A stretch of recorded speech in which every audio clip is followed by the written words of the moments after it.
In Tamil Nadu, nestled at the foothills of the Velliangiri Mountains, lies a school unlike any other, Isha Samskriti. Founded by Sadhguru, this institution isn't just reviving a language, it's cultivating a way of being. Here, children grow in silence, in movement, in yoga, not for grades or careers, but for inner mastery. It's not a school, it's a spiritual forge. Isha Samskriti is a unique full-time residential school run by the Isha Foundation. It is designed for children aged around 6 to 18, offering an immersive education rooted in classical Indian wisdom. There are no competitive exams, no rush for ranks, only an unhurried unfolding of a child's potential. The curriculum is grounded in Sanskrit, classical arts like Bharatanatyam and Kalaripayattu, Hatha Yoga, meditation, and spiritual discipline. Students live in a Gurukul-like environment where modern distractions are absent and presence becomes practice. The goal isn't just education, it's transformation. Imagine a child waking at 4:30 a.m. for Brahma Muhurta sadhana, practicing yogasanas under the morning sky, meditating before the sun rises. Their day flows with martial arts, Sanskrit chanting, dance, music, and intense self-reflection. There is no smartphone, no internet, no advertising. Instead, there is rhythm, there is balance, there is stillness. Students wear traditional Indian attire, live in gender-segregated housing, and eat sattvic meals prepared with care.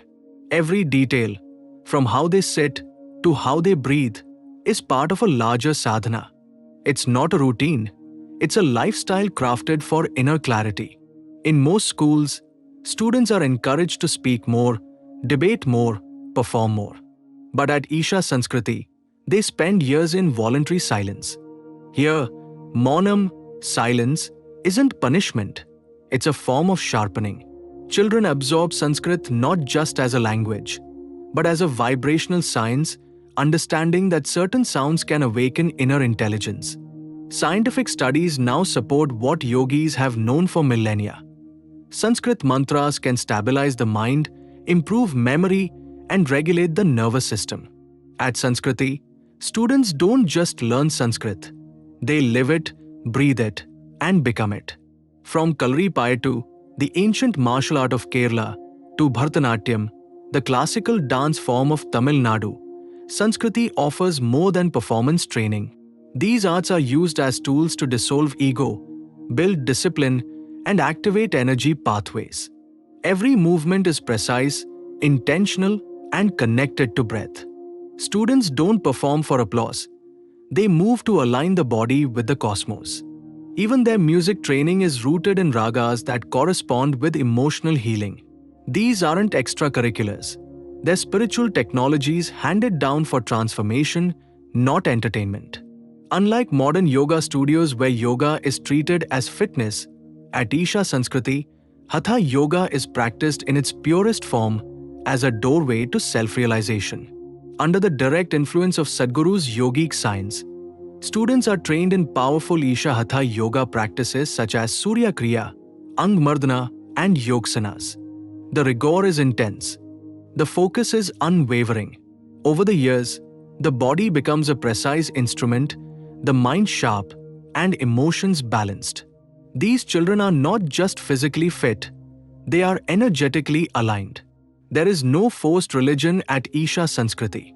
Instead, there is sadhana, a personal, experiential approach to spirituality. Every child visits the Dhyanalinga and Linga Bhairavi regularly. They participate in rituals not as believers, but as seekers. They learn to bow not out of fear but reverence. The atmosphere is charged with devotion, yet non-dogmatic. As Sadhguru puts it, this is not about worship. This is about tuning your instrument to the ultimate possibility.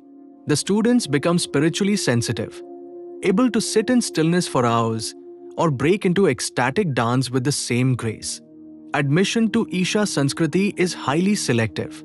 Children are accepted between ages 6 to 8, typically after an observation-based interview process with both the child and the parents.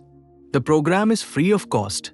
There are no tuition fees, making it accessible to anyone regardless of economic background.